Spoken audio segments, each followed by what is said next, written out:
¿Qué tal? Buenas tardes o buenos días a todos los que nos miren, dependiendo la hora. Bueno, pues quiero presentarme. Mi nombre es Eduardo Agustín Romero Martínez. Soy pasante de la licenciatura en entrenamiento deportivo y cultura física y a la vez soy maestrante de la maestría en ciencias del deporte. Estas dos estudiadas con mucho orgullo en la Universidad de Ixtlahuaca, CUI. Bueno, más por el momento, vamos a dar inicio al sobreentrenamiento. ¿Qué es el sobreentrenamiento? Muchas veces lo hemos sentido, lo hemos experimentado, pero muchas veces sin darnos cuenta. Ahorita vamos a hablar un poquito de eso y ustedes van a ir cayendo en cuenta de todo lo que engloba el sobreentrenamiento.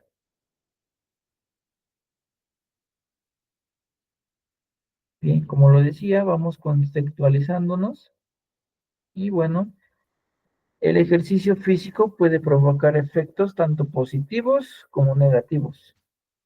En la persona, esto de acuerdo a la función de la dosis empleada en cuanto a la intensidad del ejercicio, tiempo de dedicación, carga de trabajo y recuperación entre entrenamientos y entre otras cuestiones, así como aspectos externos de la actividad que influye en la persona, como son los hábitos de descanso, el sueño, el ocio, la alimentación y bueno, entre más. ¿Por qué va a influir de la dosis? Bueno, si tú tienes a una persona inicial, una persona principiante y le pones una carga excesiva de trabajo en cuanto a volumen, intensidad, pues no va a tener una recuperación su organismo adecuada. Otro aspecto son los hábitos de descanso, el hábito del sueño. Muchas personas no duermen lo suficiente o lo que comúnmente se recomienda, 8 horas. Eh, el ocio. Muchas personas tienen la mala costumbre de tomar bebidas alcohólicas, fumar, y bueno, esto para nada es bueno para el cuerpo, y aún más si el cuerpo está sometido a estímulos de entrenamiento. Por otro lado, la alimentación, de igual manera, la alimentación es un pilar del entrenamiento.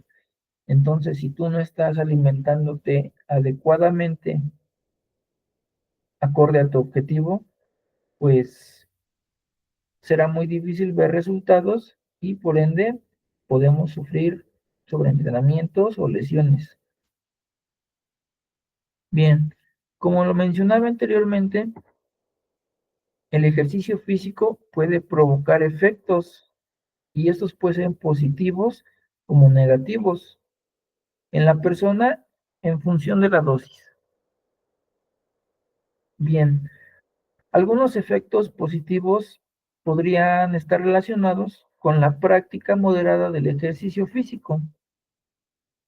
Se ha asociado a múltiples beneficios para la salud física y psicológica, como el bienestar, la calidad de vida, el estado de ánimo, reduciendo por un lado la depresión, disminuyendo la ansiedad, favoreciendo el afrontamiento del estrés e incrementando el autoestima, mejorando relaciones sociales de igual manera y también previniendo algunos problemas físicos como lo son la obesidad, trastornos cardiovasculares. Principalmente en este apartado de efectos positivos, la actividad física tiene que ver más con la salud y va más enfocado a deporte o entrenamientos aeróbicos de baja intensidad. ¿Por qué? Porque esto nos va a ayudar a fortalecer sistema cardiorrespiratorio, sistema cardiovascular. Nos va a dar muchos beneficios en cuestión de salud. Y bueno, pues no hay ningún riesgo de sufrir por una parte del sobreentrenamiento. Y por otra parte, eh, en los efectos negativos está muy relacionado a deportistas de alto rendimiento. ¿Por qué? Bueno, el incremento continuo de las cargas de trabajo y los tiempos de entrenamiento, así como la reducción de los tiempos de recuperación entre sesiones, puede estar asociado a algunos problemas de salud física y psicológica. Y bueno, de ahí se derivan efectos colaterales como lo pueden ser el sobreentrenamiento. Aquí por el simple hecho de aumentar intensidades, aumentar cargas, aumentar volumen de entrenamiento y no darle un descanso adecuado al cuerpo, el cuerpo no va a tener una adaptación correcta, por lo cual se va a derivar en una fatiga primeramente y si no se atiende puede llegar a un sobreentrenamiento.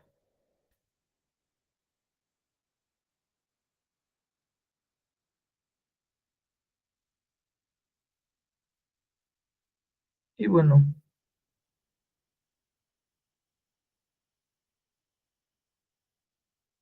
existen varios conceptos que hacen referencia a los estados de fatiga extrema que pueden sufrir los deportistas como son la fatiga, sobrecarga funcional, sobrecarga no funcional, burnout y sobreentrenamiento, que sería el peor de los casos. Bueno, en primer lugar tenemos la fatiga, que hace referencia a la disminución de la capacidad funcional del organismo por un exceso de exigencia física y mental dentro del entrenamiento. Esta creo que es la más fácil o la más sencilla de experimentar, que yo creo que todos hemos tenido esa sensación de fatiga, falta de energía, agotamiento, cansancio. Es algo, un efecto muy común, se podría decir, cuando no está uno acostumbrado a realizar actividad física, pero no es alarmante, se suspende la actividad 1 o 2 días y se retoma. También tenemos la sobrecarga funcional. Esta sobrecarga funcional aparece cuando se incrementa la intensidad del entrenamiento durante un periodo corto de tiempo o se repite de forma prolongada un movimiento que hace que un músculo tenga que intervenir de forma específica, lo cual no impedirá seguir rindiendo o haciendo el gesto deportivo en cuestión, pero que poco a poco se irá alterando. Se recuperará en un periodo de días o semanas.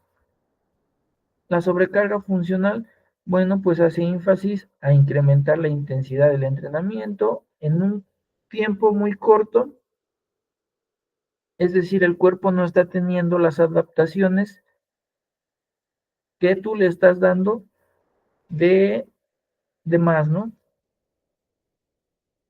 Y bueno, pues se puede suspender el entrenamiento durante 3, 4 días, una recuperación completa o incluso hasta semanas.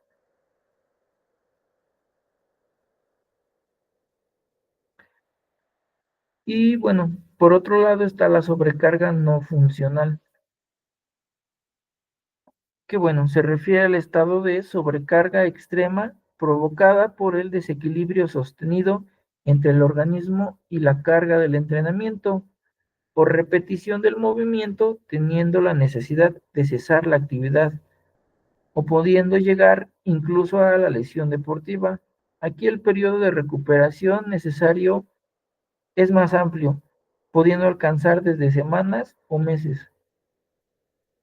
Bueno, anteriormente la sobrecarga funcional si bien era un exceso de carga, pero no representaba un nivel mayor de dificultad o de riesgo, ¿no? La sobrecarga no funcional, pues como bien lo dice su nombre, no es funcional para tu organismo ni para tu cuerpo, por lo que si tú no estás acostumbrado a esas cargas, a esas intensidades o a ese volumen de entrenamiento, tu cuerpo definitivamente no va a asimilarlo y bueno, caerás en una lesión y dependiendo de la lesión es el tiempo en el que debes de suspender la actividad física.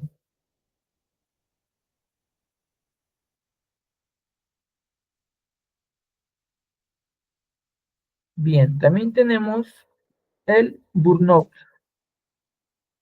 Se le caracteriza o burdamente se le llama estar quemado, que representa un estado de agotamiento físico, agotamiento emocional y mental.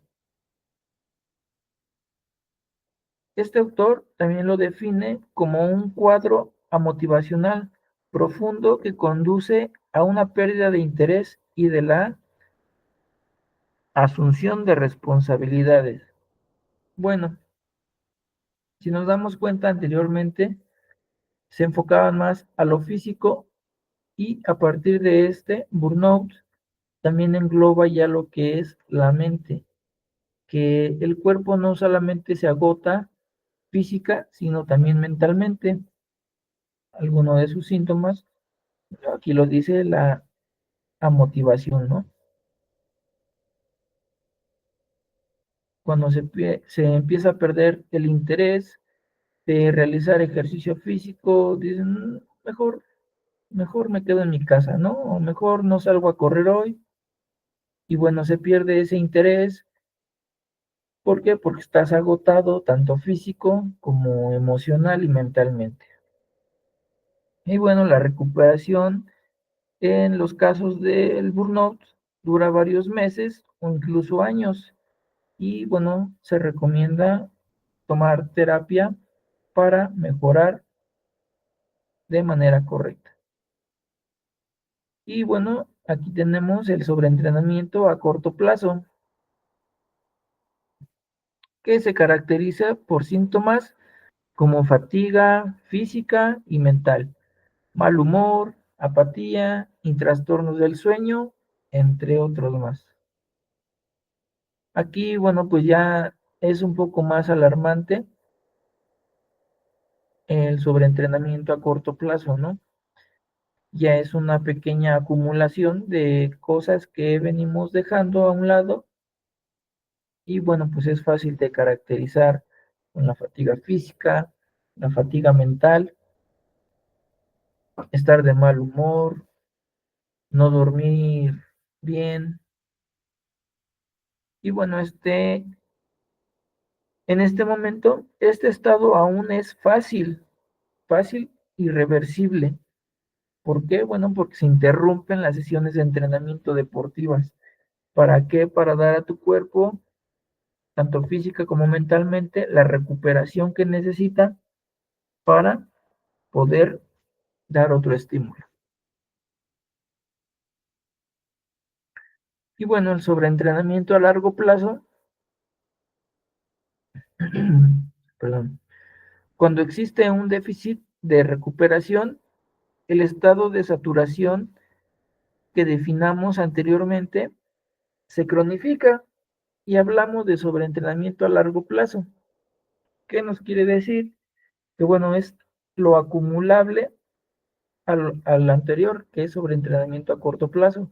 Es decir, no haces caso, sigues entrenando, y bueno, llega un punto en el que se acumula, se cronifica y da paso al sobreentrenamiento a largo plazo.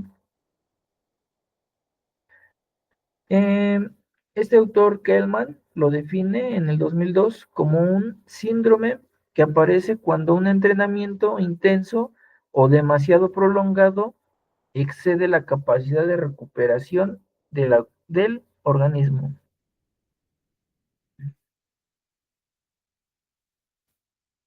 Aquí hay dos formas. Una, como bien lo dice ahí, por un entrenamiento intenso o demasiado prolongado. Puede ser un esfuerzo intenso, pero corto, pero que es demandante, ¿no? Y otra que puede ser un ejercicio o una actividad no muy intensa, pero por un tiempo muy prolongado, que pues va a llevar a un desgaste y tu cuerpo no va a tener la capacidad de recuperar. Y bueno, en este caso, interrumpir la actividad no es suficiente, como en el anterior. Aquí es necesario intervenir sobre la sintomatología específica que manifiesta la persona. Y bueno, la recuperación total puede tardar meses o incluso años, dependiendo de la atención que se le dé y el seguimiento.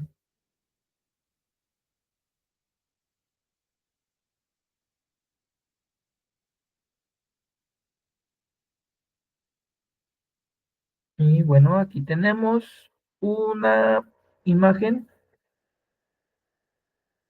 que algunos autores han explicado en parte el sobreentrenamiento, haciendo referencia al síndrome general de adaptación descrito por Selye.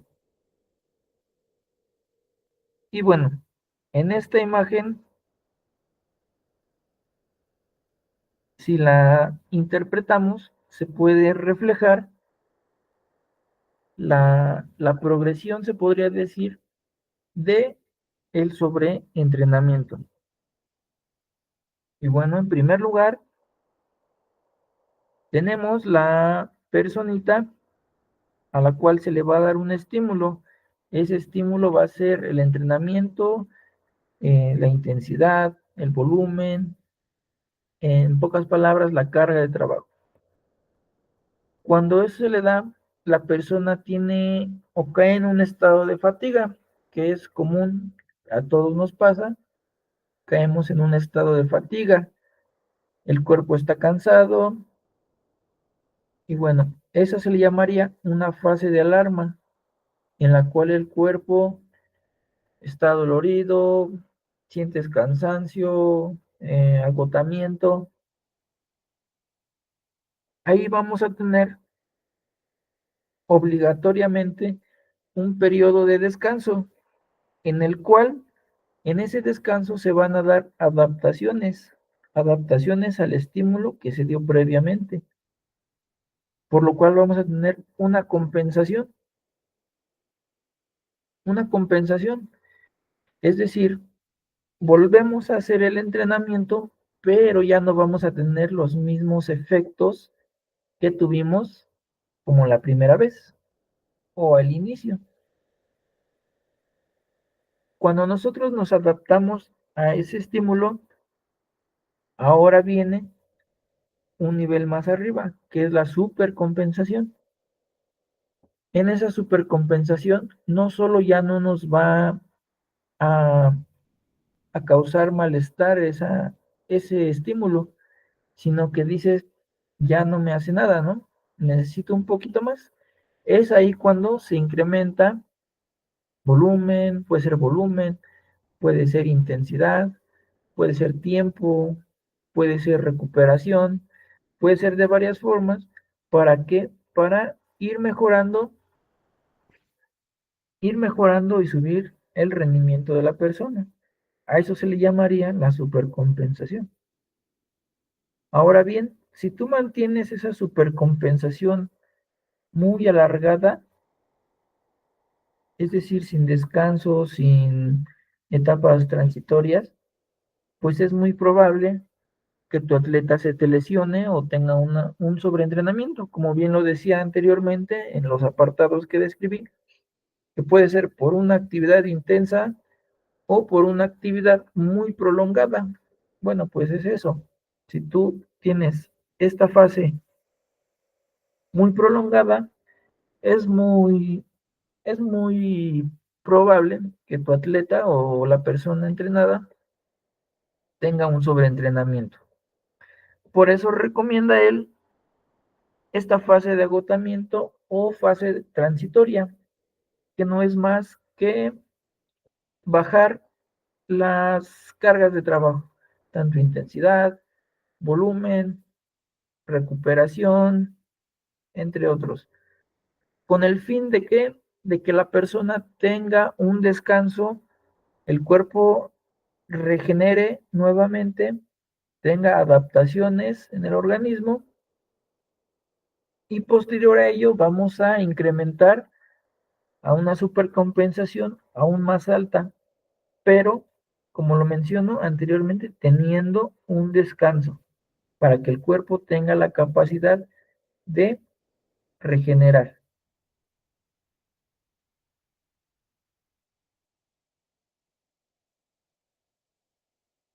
Y bien, aquí tenemos una pequeña tabla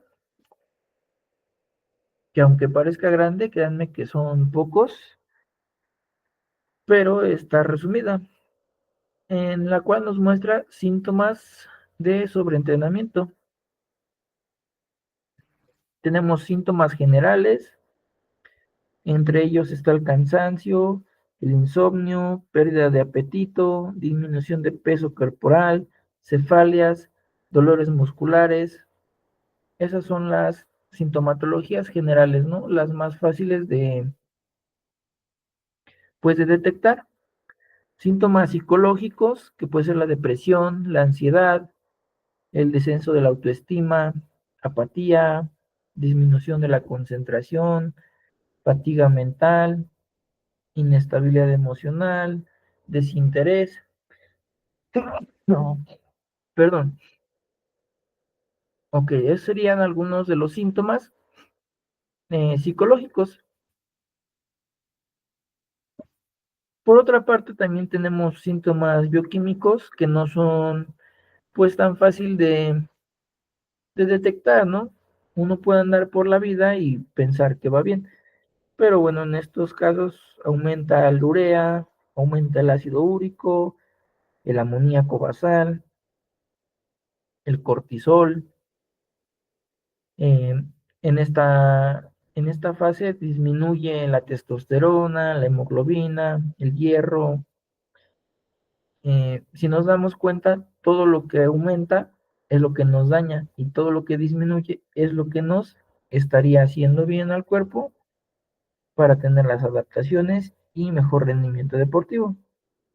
También tenemos síntomas hormonales que, como bien lo vuelvo a repetir, no son muy comunes de detectar, pero simplemente se dan en el cuerpo, como son el aumento del cortisol y el descenso de la testosterona. También tenemos síntomas fisiológicos, que es el incremento de la frecuencia cardíaca, de la tensión arterial y aumento del consumo de oxígeno. ¿Sale? Sin darnos cuenta, pues nuestro cuerpo se, se acostumbra o se desequilibra. Es por eso que se dan estas anomalías, ¿no? Y bueno, también tenemos síntomas sobre el sistema musculoesquelético, que aumenta la frecuencia de las lesiones, que es por el sobreuso. Tenemos tendinitis y muchas lesiones que se derivan principalmente por, como lo dice ahí, el desgaste de ciertos grupos musculares o músculos en específico también. Y bueno, algunos de los que más nos importan y de los que más se ven reflejados son los síntomas en el rendimiento, ¿no? Cómo se ve esto? Pues en menor fuerza, menor resistencia, menor velocidad, menor coordinación. Vaya, hay una baja de las capacidades físicas condicionales del atleta. Se tiene una menor capacidad de recuperación, tu cuerpo ya no recupera rápido o con la velocidad normal que debería de hacerlo. ¿Por qué? Por la acumulación de carga. Y aspectos técnicos. Como bien lo decíamos, el deportista ya no va a realizar los gestos técnicos como se deberían o al 100%. Esto, bueno, pues por muchos aspectos, como lo puede ser la falta de concentración, pérdida de concentración, falta de coordinación, falta de energía, falta de autoestima, por muchas razones.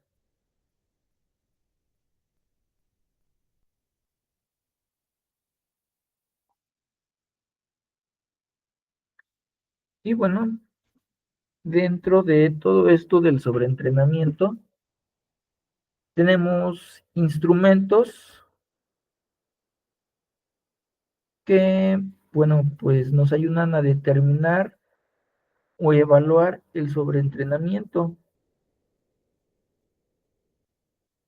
Por ejemplo, uno de ellos, y que durante muchos años se ha diagnosticado a partir de indicadores exclusivamente biológicos, como los niveles de cortisol en saliva o en sangre, los niveles de testosterona, niveles de lactato,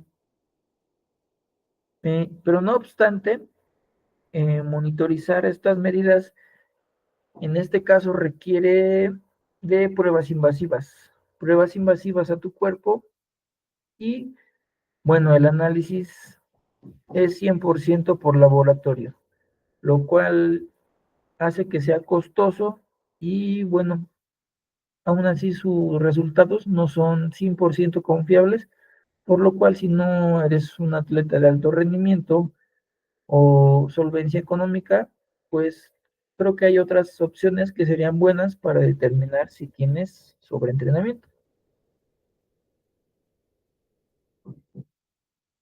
Por ejemplo, Lemire et al. En 2007 crearon una prueba a partir de síntomas de sobreentrenamiento más frecuentes.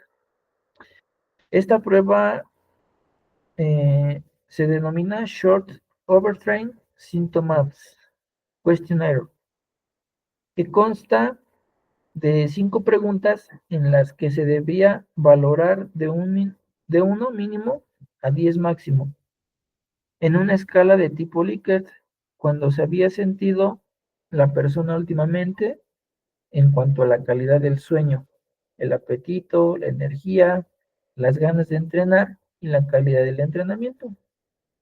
¿Sale? Esa es muy, muy fácil y bueno, nos da un parámetro aceptable sobre el nivel de sobreentrenamiento si es que lo tuviéramos.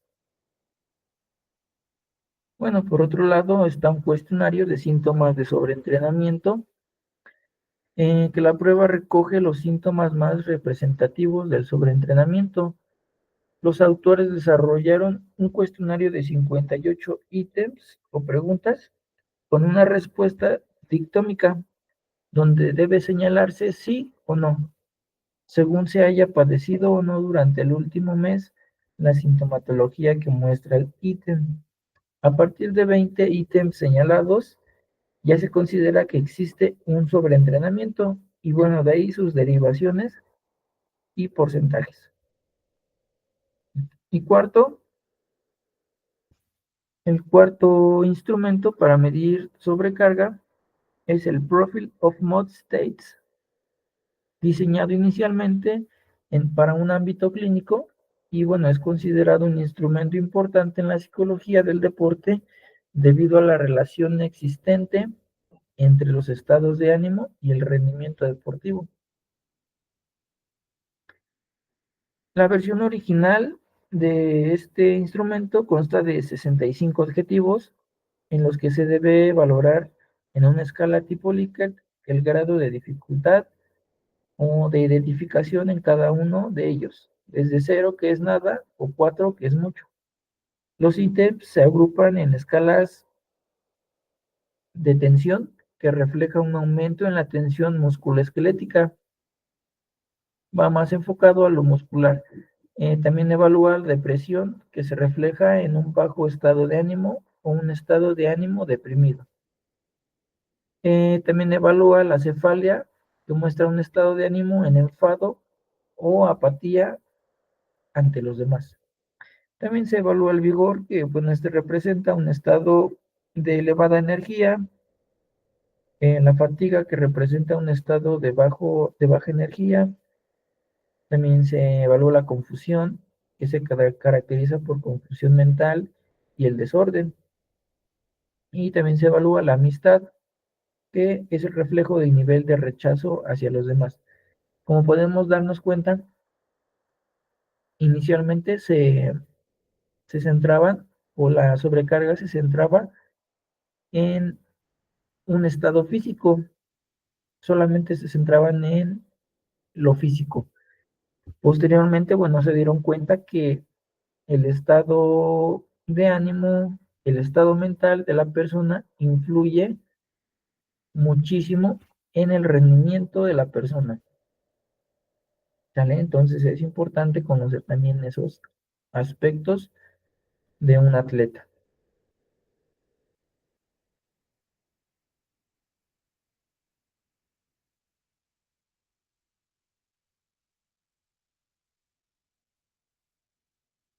Y bueno, me gustaría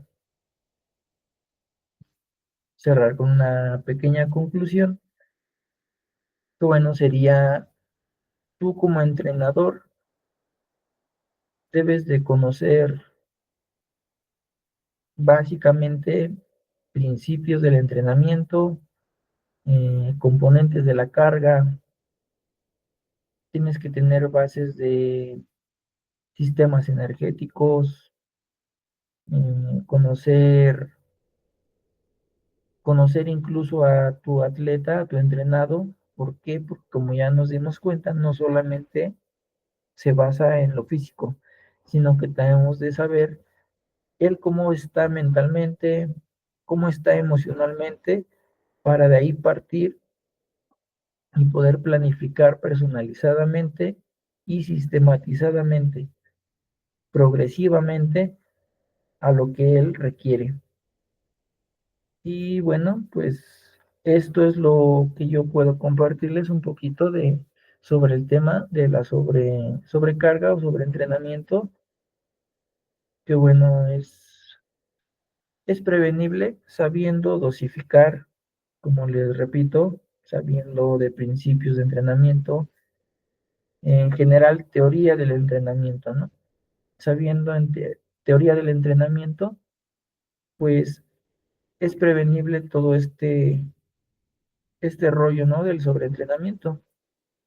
Podemos evitarlo y podemos tener atletas de alto rendimiento.